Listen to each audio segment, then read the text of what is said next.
우리 6월에는 복음이라는 주제를 가지고 계속해서 하나님의 말씀의 은혜를 나누고 있습니다. 복음, 우리 그리스도인들에게 굉장히 중요한 것인데요. 이거는 우리 안 믿는 사람이나 아니면 이미 예수님을 믿은 사람들에게도 이 복음이 굉장히 중요합니다. 왜냐하면 우리가 신앙의 삶을 살아갈 때에 우리의 힘으로 살아가는 것이 아니라 복음의 능력, 이 십자가의 능력으로 우리가 살아가야 되기 때문입니다.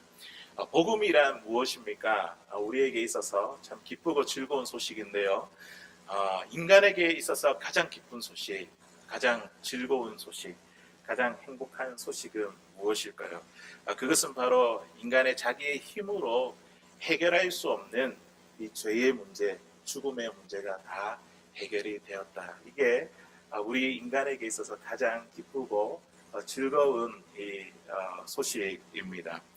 예수님께서 십자가에서 우리의 죄의 문제를 해결해 주셨고, 십자가의 죽으심으로 끝난 것이 아니라 예수님의 부활로 인해서 우리에게도 영원한 생명을 주셨습니다. 우리에게 이 죽음이라는 문제 또한 해결해 주셨습니다.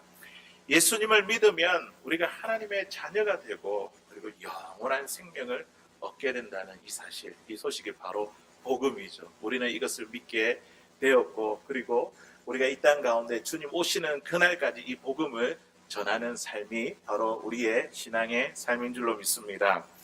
주님께서 우리들을 하나님의 자녀, 또 그리스도인이요, 우리를 성도로 불러주셨습니다. 우리는 거룩한 무리들, 하나님의 백성이죠. 하나님의 백성. 우리가 하나님의 백성이요 거룩한 무리가 되었다고 한다면 우리는요 복음에 합당한 삶을 살아야 합니다. 우리 지난 주일날에 빌립보서에 있는 말씀을 가지고 우리 그리스도인들이 복음에 합당한 삶이 어떠한 모습인지 함께 말씀의 은혜를 나누었습니다. 어떠한 모습입니까? 복음을 위해 서로 협력하고 우리가 혼자서 신앙의 삶을 살아가는 것이 아니라 우리가 같이 함께 싸우고 함께 신앙의 삶을 살 수 있도록 협력하고, 그리고 세상을 두려워하지 아니하고, 사단은 우리 눈에 보이지 않지만 계속해서 우리를 공격하잖아요. 우리에게 두려움을 주는데 이 두려움에서 우리가 승리하고, 그리고 고난도 하나님의 은혜로 받아가는 삶이다. 우리가 같이 빌립보서에 있는 말씀으로 은혜를 나누게 되었습니다. 오늘도 계속해서 우리가 복음으로 사는 자의 모습이 어떠한지 같이 오늘 주신 말씀을 가지고 하나님의 말씀에 은혜를 나누기를 원합니다. 바울은요 고린도 교회로부터 매우 안타까운 소식을 듣게 되었습니다.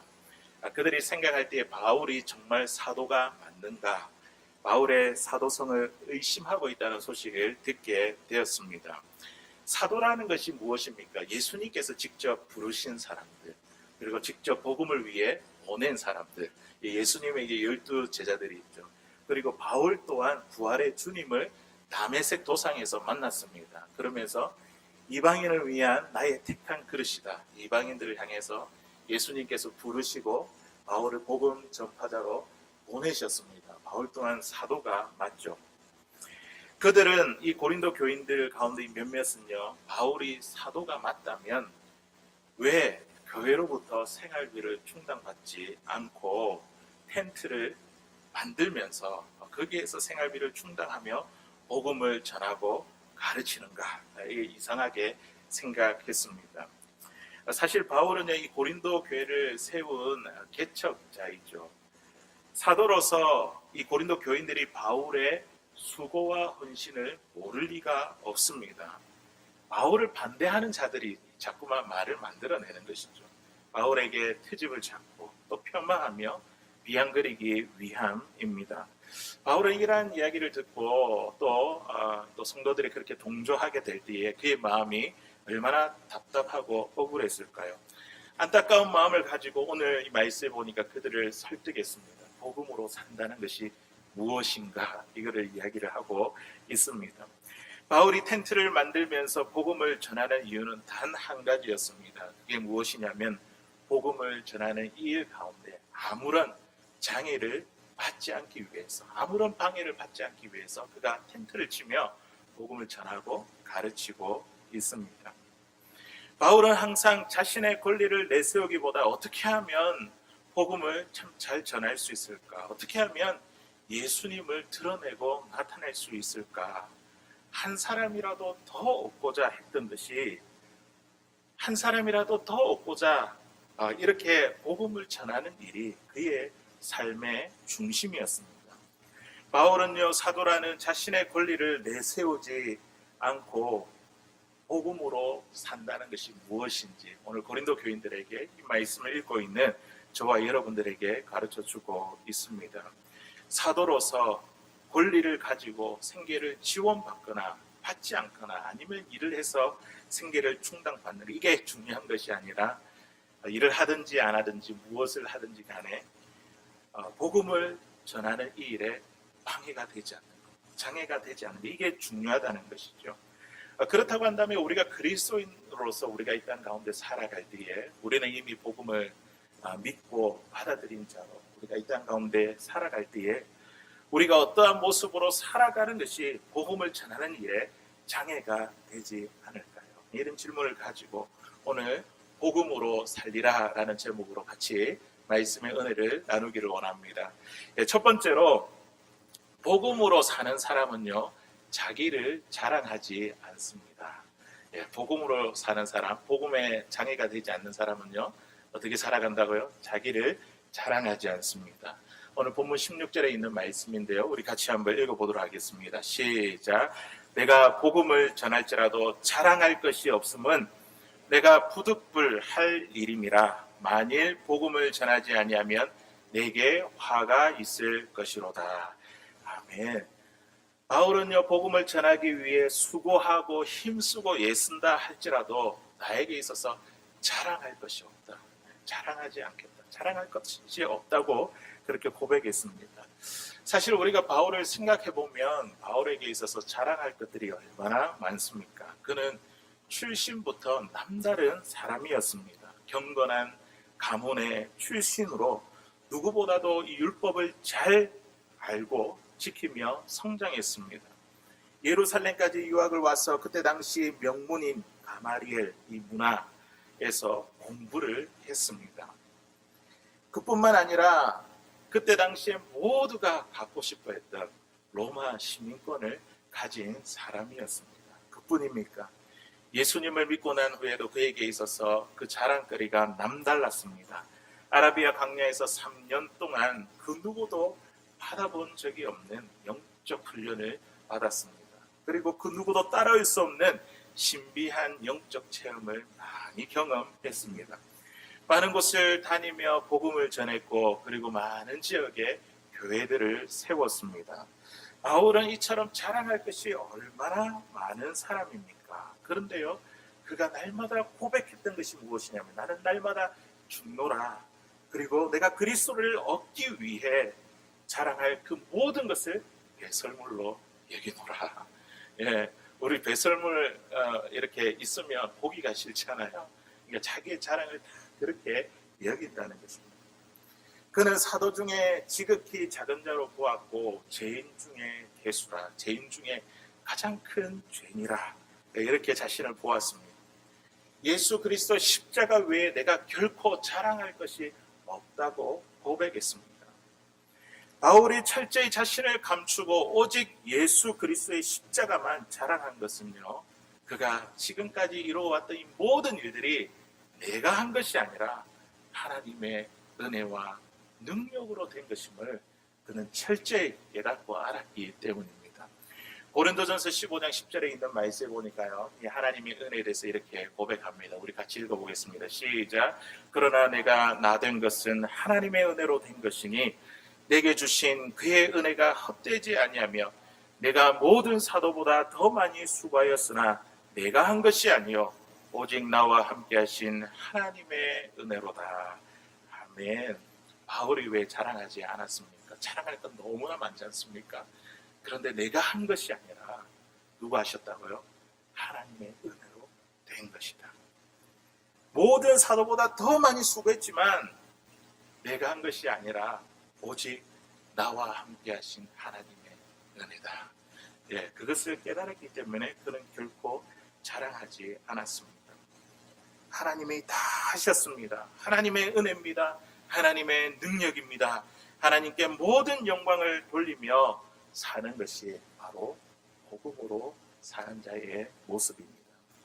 우리 생명의 삶 큐티책 가지고 우리 매일 말씀 묵상을 하고 있는데요. 요즘 우리 에스더에 있는 말씀을 묵상하고 있지 않습니까? 에스더에 나오는 우리 주요 인물 가운데 하만이라는 인물이 있습니다. 유다인들의 원수이고 대적자죠. 그 하만을 보십시오. 그에게 부족한 것이 뭐가 있습니까? 그는요, 모든 신하들보다 높은 자리에 있습니다. 왕이 명령을 해서 모든 신하들이 하만에게 무릎을 꿇게 하고 절하게 이렇게 명령도 내렸습니다. 왕처럼 대우를 받았습니다. 하지만 그에게 있어서 한 가지 그의 마음을 상하게 하는 것이 있었습니다. 그게 뭡니까? 유다 사람 모르드게가 자기에게 몸을 움직이지도 않고 일어나지도 않고 무릎을 꿇지도 않고 절하지 않는 그거 하나 때문에 굉장히 마음을 상해했고 그리고 분노를 냈습니다. 하만은 자기의 모습을 보면서 너무 대단하다 이렇게 왕에게 존귀함을 받고 사람들에게 높임을 받는데 스스로 자랑스럽게 여기고 영광스러워 했는데 한 가지 부족한 것 이거 하나 때문에 몹시 괴로워하고 분을 냈습니다. 많은 것을 가졌지만 자랑할 것이 많지만 그의 입술에는요 감사가 없었습니다. 만족감이 없었습니다. 참 불행한 삶을 살았습니다. 이것을 보면요 하나님이 없는 인생은요 자랑할 것이 아무리 많다 할지라도 만족감이 없는 인생입니다. 감사가 없고 기쁨이 없는 불행한 인생입니다. 그는 내 힘과 노력과 수고로 많은 것을 가졌다고 사람들에게 자랑했지만 부족한 것 그 한 가지 때문에 굉장히 괴로워하며 분을 내며 불행하게 살았습니다. 하지만 우리에게 많은 것이 주어져 있지 않다 할지라도 나에게 주어진 것이 하나님의 은혜인 것을 우리가 깨닫고 이것을 알고 믿는다면 우리는요 우리의 삶이 달라질 줄로 믿습니다. 내가 한 것이 아니라 하나님께서 하셨지. 하나님을 자랑하고 높이는 것이죠. 하나님의 은혜이지. 하나님이 다 해주셨지. 하나님의 능력이지. 하나님께 영광을 돌리며 우리의 삶이 달라집니다. 우리 입술에 감사가 있게 된다는 것이죠. 우리의 삶에 기쁨과 만족이 있습니다. 이것이 바로 복음으로 사는 자의 모습이라는 것이죠. 우리가 보통 사람들을 만나서 나누는 많은 이야기들이 무엇입니까? 우리 만나면 자랑하는 말들을 참 많이 합니다. 그렇죠? 대부분 사람들이 만나서 나의 배우자를 자랑하고 우리 자녀들을 자랑합니다. 그리고 이 자랑이 다 끝나고 나면 이제 무엇을 할까요? 다른 사람을 흉보면서 자기를 높입니다. 또 자랑합니다. 그런 것을 보면 우리가 너무 자랑을 이야기를 많이 하는 것 같습니다. 나는 이런 직장에서 일한다. 이런 사업을 한다. 내 사업에 직원들이 이 정도로 많이 있다.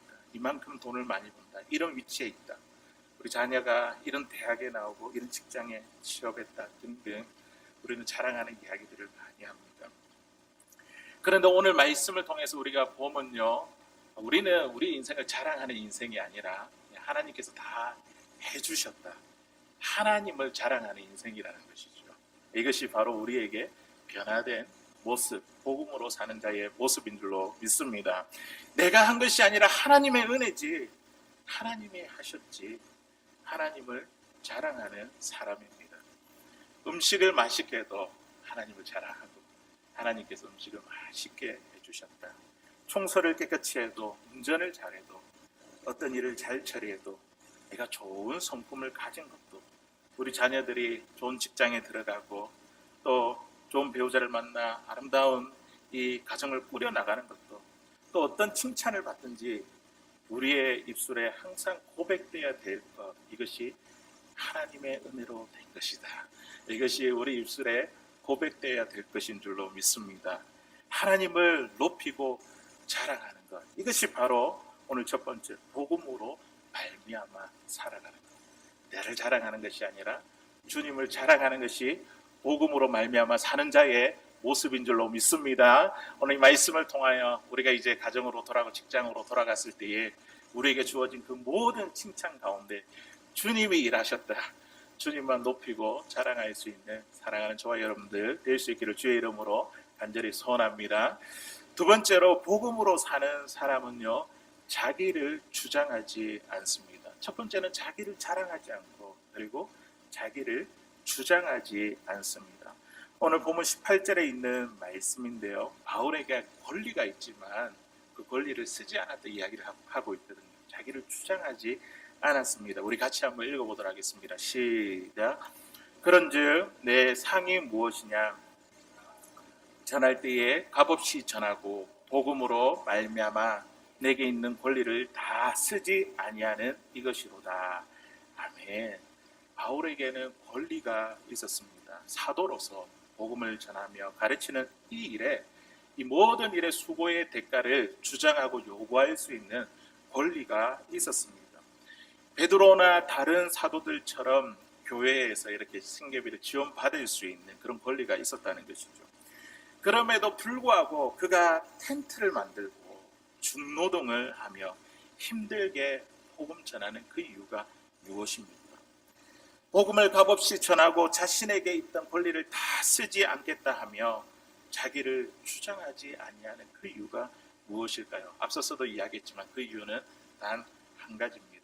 복음을 전하는 일에 장애가 되지 않기 위함입니다.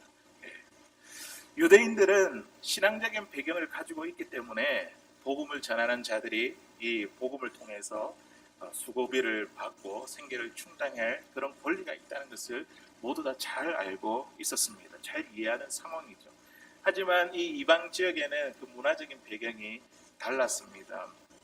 우리도 오늘날 보면 기독교를 반대하는 국가에서 우리가 선교할 때에 나는 선교사요 이렇게 나를 주장하면서 우리는 선교를 할 수가 없습니다. 맞죠?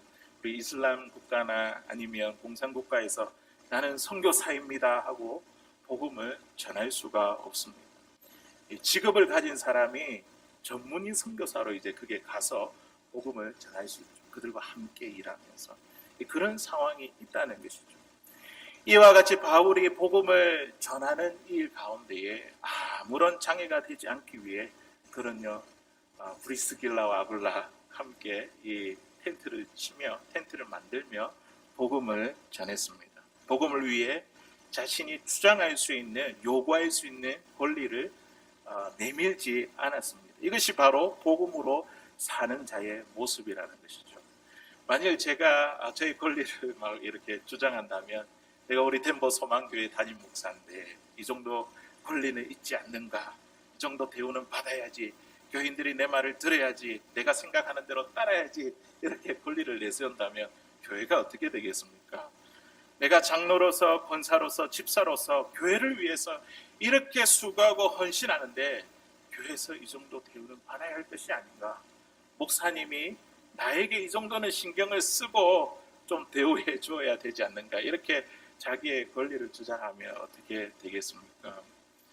그렇게 되면 우리는요, 이 공동체가 상처를 받고 서로 깨어지게 되겠죠. 하나님의 뜻보다 자신의 뜻을 앞세우게 되고 자기의 욕심을 앞세우게 될 것입니다. 공동체 안에 다툼과 분쟁이 생겨 서로에게 상처를 주고 관계가 깨어지고 말 것입니다.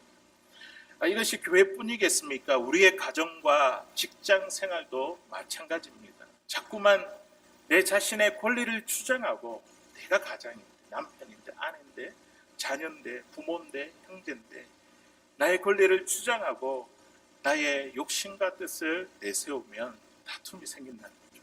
그리고 서로에게 상처를 주고 관계가 깨어지고 말 것입니다. 복음을 위해서, 복음을 전하는 일에 장애가 되지 않기 위해 나를 주장하지 않는다. 이것이 복음으로 사는 자의 모습인 줄로 믿습니다. 마태복음 16장 24절 25절에 있는 말씀에 보니까요, 예수님을 따른다는 것이 무엇인지 우리에게 분명히 밝히고 또 저희들에게 말씀해 주고 있습니다. 우리 같이 한번 읽어보도록 하겠습니다. 시작. 이에 예수께서 제자들에게 이르시되 누구든지 나를 따라오려거든 자기를 부인하고 자기 십자가를 지고 나를 따를 것이라. 누구든지 제 목숨을 구원하고자 하면 잃을 것이요 누구든지 나를 위하여 제 목숨을 잃으면 찾으리라. 아멘.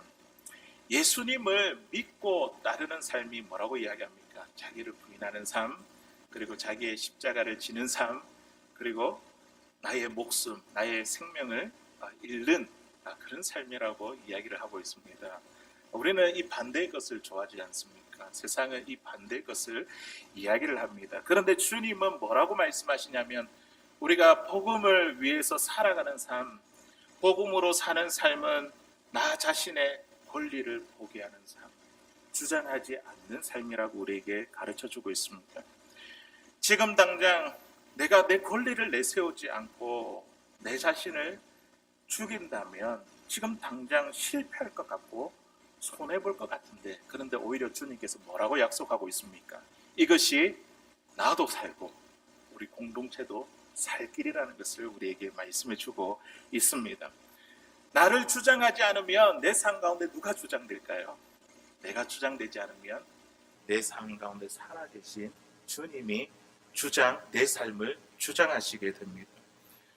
나를 주장하지 아니하면 내 능력이 나타나는 것이 아니라 내 삶에 주님의 능력과 권세가 나타나기 때문입니다.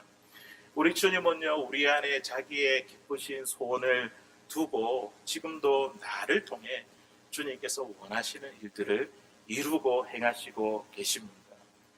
내 자신을 주장할 것이 아니라 우리는요, 우리 안에 계시는 예수님, 그 예수님의 권리를 내세워야 될 줄로 믿습니다. 그 주님을 주장하는 삶이야말로 우리가 이 땅 가운데 그리스도인으로서 복음으로 살아가는 성도의 삶이라는 것이죠.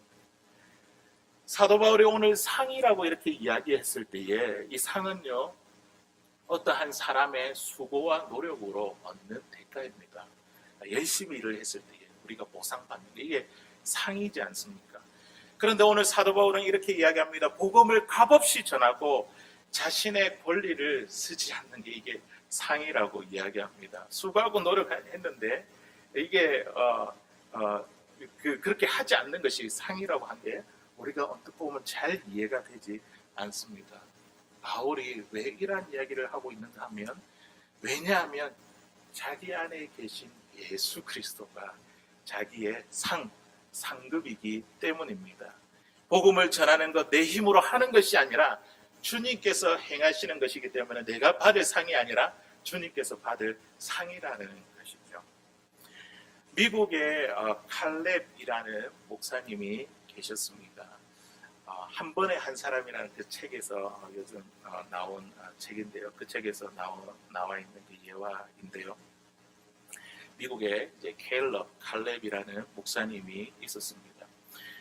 이분의 부모님은 대학 교수님이셨는데 그가 2살 때에 이 부모가 이혼을 하게 되었습니다. 두 분 다 보니까 커밍아웃을 했습니다. 이혼 후 어머니는 직장에서 여성을 만나 사랑에 빠졌고, 이혼 후 이 아버지는 직장에서 남성을 만나 사랑에 빠졌습니다. 칼렙은 어릴 적부터 부모님과 함께 동성애 퍼레이드 집회에 자주 참석하게 되었습니다. 거기서 한 남자가 이 컵에 소변이 담긴 이 컵을 던지는 장면을 목격하게 되었습니다. 너무나 놀란 이 칼렙은 어머니에게 이렇게 물었습니다. 저 사람들이 왜 저렇게 하는 것이죠? 그때 어머니가 이렇게 대답했습니다. 저 사람들은 기독교인들인데 그들은 우리 같은 사람을 미워하거든. 이때 이 칼렙이 기독교를 처음 접했던 계기가 되었습니다. 안타깝게도 자기의 의를 주장하는 성난 기독교인들을 경험한 이 일은요, 이후에도 여러 번 있었습니다. 그러던 차에 16살 때의 두 친구가 성경 공부 모임에 자신을 초대했습니다. 기독교인을 혐오하던 이 칼렙은요, 이때다 싶어서 한번 본때를 보여주자 싶어 성경 공부 모임에 참여하게 되었습니다. 수시로 이 모임에서 비열하게 행동했고, 또 인도하는 사람이 말을 할 때마다 트집을 잡기 시작했습니다. 어떻게든 싸움을 걸려고 했지만 인도자는 이 온화한 태도를 놓치지 않았습니다. 잃지 않았습니다. 칼렙의 이 두 친구도 화를 내거나 공격적으로 굴지 않았습니다. 칼렙이 분노할 때마다 친구들은요, 그 모임에 있는 사람들은요, 오히려 친절로 이분을 갚아주었습니다. 칼렙은 그들의 한결같은 태도에 놀랐고 점점 이 모임의 식구들을 진정으로 좋아하고 존경하게 되었습니다. 칼렙은 성경을 읽게 되었고 결국 요한복음 8장에 이르러서 가늠하다가 현장에 잡힌 이 여인이 끌려와 예수님 발치에 던져진 이 이야기에 이르게 되었습니다. 군중들이 여인을 정죄하려고 했을 때에 예수님이 긍휼을 택했죠. 긍휼을 택한 예수님의 모습, 말씀을 통해서 만나게 되었습니다. 어린 시절 퍼레이드에 자기의 의를 주장하며 성난 그리스도인들, 그가 보았던 이 이미지가 진짜가 아니라 말씀을 통해서 이 예수님의 이미지, 진짜 이미지를 보게 되었습니다. 긍휼과 사랑 자체이신 이 주님을 만나게 되었습니다. 그리고 그는 자신의 의를 주장하지 않고 긍휼을 선택하는, 보니까 주위에 믿음이 좋은 그리스도인들, 신앙의 친구들을 만났습니다. 그들을 통해서 예수님을 영접하게 되었고, 그리고 예수님께 자신의 모든 삶을 바치게 되었습니다. 목사가 되었습니다. 사랑하는 성도 여러분, 복음으로 사는 사람은요, 이 성난 기독교인들과 같이 자기를 주장하지 않습니다. 그 대신 자기 안에 살아계신 예수 그리스도를 내세웁니다. 주님을 자랑합니다. 예수 그리스도의 긍휼과 사랑을 내세웁니다. 자신의 모든 수고와 노력의 보상을 내가 한 것이 아니라 주님께서 하신 것이다. 주님께 그 상을 맡깁니다. 주님을 내세웁니다. 주님이 나의 상급이 되십니다. 내 안에 살아계신 그 예수님을 주장하고 내세우며 그런 복음으로 살아갈 수 있는 사랑하는 저와 여러분들 다 될 수 있기를 주의 이름으로 간절히 소원합니다. 이제 마지막 세 번째로, 복음으로 사는 사람은 억지로 하지 않습니다. 자원하는 마음, 기쁜 마음으로 사람들을 섬기며 살아갑니다. 오늘 19절에 있는 말씀에 보니까요, 바울이 자기가 종이 된 것, 이거는 스스로 자원하는 마음으로 됐다, 그렇게 전하고 있습니다. 우리 19절에 있는 말씀 같이 읽어보겠습니다. 시작. 내가 모든 사람에게서 자유로우나 스스로 모든 사람에게 종이 된 것은 더 많은 사람을 얻고자 함이라. 아멘. 복음으로 사는 사람은요, 억지로 하지 않고 자원하는 마음으로 행하는 사람입니다. 하나님은요, 사람을 만드실 때에 기계나 로봇으로 만들지 아니하셨습니다. 하나님이 인간을 만드실 때에 하나님께 반역하지 못하도록 그렇게 만들 수 있지 않겠습니까?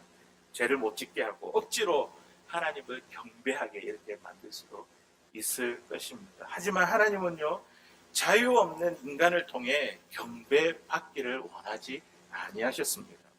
자유를 가진 이 인간이 스스로 자원하는 마음을 가지고, 오늘 여기 앉아있는 우리 성도님들처럼 자원하는 마음을 가지고 예배하기를 원하는 그 마음을 가지고 하나님께 경배하고 순종하는 것, 하나님께서 원하시는 것이고 이런 예배를 기쁘시게 받아주십니다.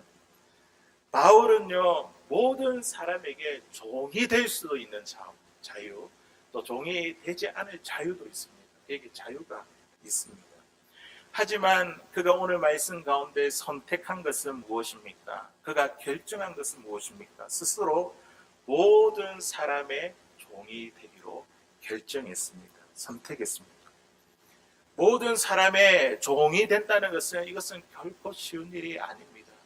자기를 희생해야 되잖아요. 낮춰야 되고, 그리고 내가 나를 죽여야 되며 나에게 손해가 되는 그 일입니다. 그렇다 할지라도 내가 그렇게 되는 것, 그 사람과 같이 되는 것, 그것을 자원하는 마음으로 오늘 스스로 그렇게 되겠다고 결정했습니다. 자신을 죽이고 희생하며 손해를 감수해야 우리는요, 그 사람과 같이 될 수 있고, 그리고 그 사람의 종이 될 수 있습니다. 우리 20절부터 나오는 이 말씀을 쭉 한번 읽어보면요, 바울이 이렇게 이야기하죠. 내가 유대인들에게 유대인들처럼 되는 것, 그리고 율법 아래에 있는 사람들에게 율법 아래에 있는 사람들의 모습과 같이 되는 것, 그리고 율법 없는 자들에게는 율법 없는 사람처럼 되는 것, 약한 자들에게는 약한 자들처럼 이렇게 여러 사람의 모습이 되는 것, 이것이 스스로 원해서 자기가 결정한 일이라고 이야기를 하고 있습니다. 그는 자기를 자랑하는 것도 주장하지도 않았습니다. 억지로가 아니라 스스로 자원하는 마음으로 여러 사람의 모습이 되기로 결정했습니다. 이렇게 결정한 그 이유가 무엇이냐면 이것은 단 한 가지죠. 오늘 말씀에 보니까 뭐라고 이야기를 하고 있습니까? 내가 모든 사람에게 자유로우나 스스로 모든 사람에게 종이 된 것은 무엇을 위해서요? 더 많은 사람을 얻고자 함이라. 예, 더 많은 사람, 나를 통해서 내 입술뿐만 아니라 내 삶을 통해서 그 사람의 모습이 되고 그를 섬김으로 말미암아 그가 예수님을 믿고 하나님의 자녀가 되는 것, 그 사람을 얻기 위한 이 한 가지 이유 때문에 바울은요 스스로 자원하는 마음으로 그 사람들의 모습처럼 그들의 종이 되려고 결정하고 선택했습니다. 시편 51편 12절에 있는 말씀 보니까 이 다윗도요 그의 마음 가운데 하나님께 기도할 때에 자원하는 심령을 구했습니다. 우리 같이 한번 읽어볼까요? 시작. 주의 구원의 즐거움을 내게 회복시켜 주시고 자원하는 심령을 주사 나를 붙드소서. 아멘. 시편 51편은 바울이 밧세바를 범하고 나서 그 범죄한 것을 알고 하나님께 회개로 드리는 시이지 않습니까? 그는 알았습니다. 하나님께 로봇처럼 내가 죄를 회개하는 것이 아니라 자원하는 마음을 하나님께서 기뻐하신다는 것을 알았습니다. 바울은 오늘 여러 사람의 모습이 되면서 그리고 그 사람들의 모습이 되어 그들을 섬기고자 했던 그 자원하는 심령이 그의 마음 가운데 있었습니다. 바울이 한 사람이라도 더 얻고자 하는 이런 자원하는 심령이 그에게 있었던 이유가 무엇일까요? 그것은 바로 자기 안에 살아계신 주님을 바라보았기 때문입니다. 이 자원하는 심령은요, 자원하는 마음은요, 우리 예수님께서 우리에게 먼저 보여주신 마음입니다.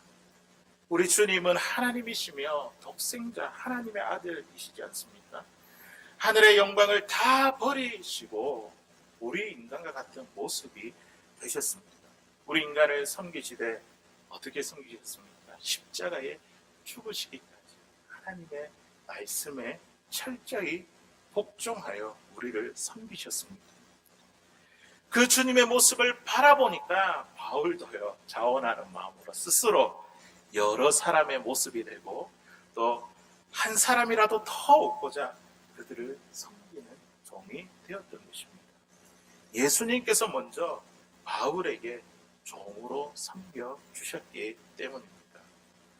우리가 복음을 위해 우리 가정에 남편같이 되고 아내같이 되는 것, 또 자녀들과 같이 되고 부모, 형제들과 같이 되는 것, 이거 정말 쉬운 일이 아닙니다. 우리가 막 자기를 주장하고 싶잖아요. 근데 자기를 주장하지 않고 이거는 정말 자신을 희생하는 일입니다. 그럼에도 불구하고 이 일을 자원하는 마음으로 우리가 여러 사람의 모습이 되고 그 사람을 섬길 수 있는 그 이유가 무엇이냐면 주님께서 먼저 나를 섬겨주셨기 때문입니다. 아무런 사랑받을 자격이 없는 나를 지금까지 기다리시고 참으시고 내 죄를 용서해 주시고 나를 사랑으로 섬겨주셨기 때문에 우리도 바울과 같이 억지로가 아니라 자원하는 심령으로 우리도 그 사람들의 모습과 같이 그리고 그 사람의 종이 될 수 있습니다. 이것이 바로 복음으로 사는 사람의 모습입니다. 어느 집사님이 행복한 그 가정을 꿈꾸며 결혼을 했는데 4년이 지나고 나서 그 마음에 온통 상처투성이가 되었습니다. 부부싸움은 칼로 물베기라 이렇게 이야기하지만 남편에 대한 신뢰가 점점 깨어졌고 더 의심하게 되었으며 부부관계가 고통스러운 것이 되었습니다. 그러던 어느 날 탄식하며 기도하는데 마음 가운데 주님의 음성이 들렸습니다. 너는 왜 남편만 보느냐? 너와 내 남편 사이에 있는 나를 보지 못하느냐? 그 순간 집사님에게 한 줄기 빛이 비추는 것 같았습니다. 남편과의 관계가 힘들어진 이 원인을 다른 것으로 생각했는데 예수님을 바라보지 못한 것이라고 깨닫게 되니까 자기 마음에 한 줄기의 빛이 비춰졌습니다. 그래, 이제부터 내가 남편을 바라볼 때에 남편만 보는 것이 아니라 남편과 함께 계시는, 그 사이에 계시는 주님을 바라볼 거야. 이런 원칙을 가지고 남편을 볼 때마다 주님을 보게 되었습니다. 예수님도 항상 같이 보게 되니까 자신의 말이 어떻게 되었을까요? 함부로 말하지 못하는 말이 달라지고 남편에 대한 행동도 달라졌습니다. 남편의 입장에서도 보니까 어느 날 갑자기 아내가 변한 것입니다. 그것이 너무나 놀랍고 또 아내에게 고마웠습니다. 그때부터 남편의 자존감이 세워지고 대화가 가능해졌고 또 남편과 주님과의 관계가 바로 되었고 남편에 대해 감사함을 느꼈다고 그렇게 고백했습니다. 가정의 행복은요, 우리의 노력으로 되는 것이 아닙니다. 우리 주님께서 이루어 주시는 것입니다. 주님을 바라볼 때에 우리가 그 사람의 모습처럼 될 수 있고 그 사람을 섬기는 종이 될 수 있습니다. 그 사람을 자원하는 마음으로, 기쁜 마음으로 섬길 수 있습니다. 올해 초부터 우리 교회를 돌아보니까 우리 교회가 참 여러 선교사님들을 참 돕고 또 신학교를 도왔으며 또 우리 지지난주입니까 우리 한수상 목사님 참 젊으신 분인데 하나님의 부름을 받아서 또 그 가족을 우리가 참 마음을 다해서 참 사랑하는 마음으로 그 가정을 우리가 힘써 도왔습니다. 이 모든 것 보니까 하나님이 우리에게 자원하는 마음을 주셨더라고요. 우리에게 기쁘고 즐겁게 섬길 수 있는 마음을 주셨습니다. 매주일마다 하는 이 친교도 한번 보십시오. 제가 우리 성도님 찾아가 언제 한번 하십시오 이렇게 말한 적이 있습니까? 코로나 때에도 우리 그 친교표도 적지도 못했잖아요. 그런데 우리 성도님들 알아서 전부 다 내가 언제 하겠습니다. 이렇게 자원하고 기쁜 마음으로 지금까지 우리 교회 공동체를 섬겨왔습니다. 지금 우리 부트캠프를 하고 있는데 우리 이대희 장로님 하나님께 좋은 또 달란트를 주셔가지고 하는데 자원하는 마음으로 섬기고 있고 또 우리 성도님들 가운데에 또 귀한 간식으로 또 이렇게 섬기고 있습니다. 또 지난 금요일 밤에는 보니까 우리 한두 사람이 이렇게 기도했던 이 기도가 지난 금요일 밤에는 보니까 여러분들이 오셔가지고 또 함께 기도에 참여하셨다는 소식을 듣게 되었습니다. 우리가 자원하는 마음을 갖게 된 이유가 무엇입니까? 왜 우리 스스로가 그렇게 되기를 결정하셨습니까? 내 안에 있는 주님을 바라보니까 주님을 보니까 우리에게 있는 그 모든 것이 은혜로 보여지기 시작했기 때문입니다. 그러니까 우리에게 기쁘고 자원하는 마음이 생긴 것입니다. 하나님이 나에게 건강 주시고 또 직장 주시고 가정도 물질도 재능도 주시고 이 모든 것이 하나님의 은혜이기 때문에 우리가 억지로 하는 것이 아니라 우리 교회를 기쁨으로 감사함으로 우리가 즐겁게 섬기고 헌신할 수 있는 것입니다. 이제 말씀의 결론을 맺도록 하겠습니다. 우리 그리스도인은요 복음으로 살아가는 사람입니다. 복음으로 말미암아 살아가는 인생입니다. 무엇을 하든지 어떤 일을 하든지 복음을 전하는 일, 이게 중심이 되어야 됩니다. 방해가 되면 안 되고 장애가 되면 안 됩니다. 복음을 위해, 복음을 전하는 그 일을 위해 우리는요 항상 언제든지 우리의 자랑과 주장을 내려놓고 언제 어디서나 주님이 우리의 자랑이 될 수 있기를 바랍니다. 내 안에 계신 주님을 바라봄으로 우리가 억지로가 아니라 정말 자원하는 심령을 가지고 주님을 섬기고 우리 형제를 섬기고 우리의 지체를 섬기고 가정을 섬길 수 있는 우리 성도님들 될 수 있기를 바랍니다. 무엇을 하든지 어떤 일을 하든지 복음으로 말미암아 복음을 위해 살아가는 우리 복된 모든 그리스도인들 우리 성도님들 다 될 수 있기를 주의 이름으로 간절히 소원합니다.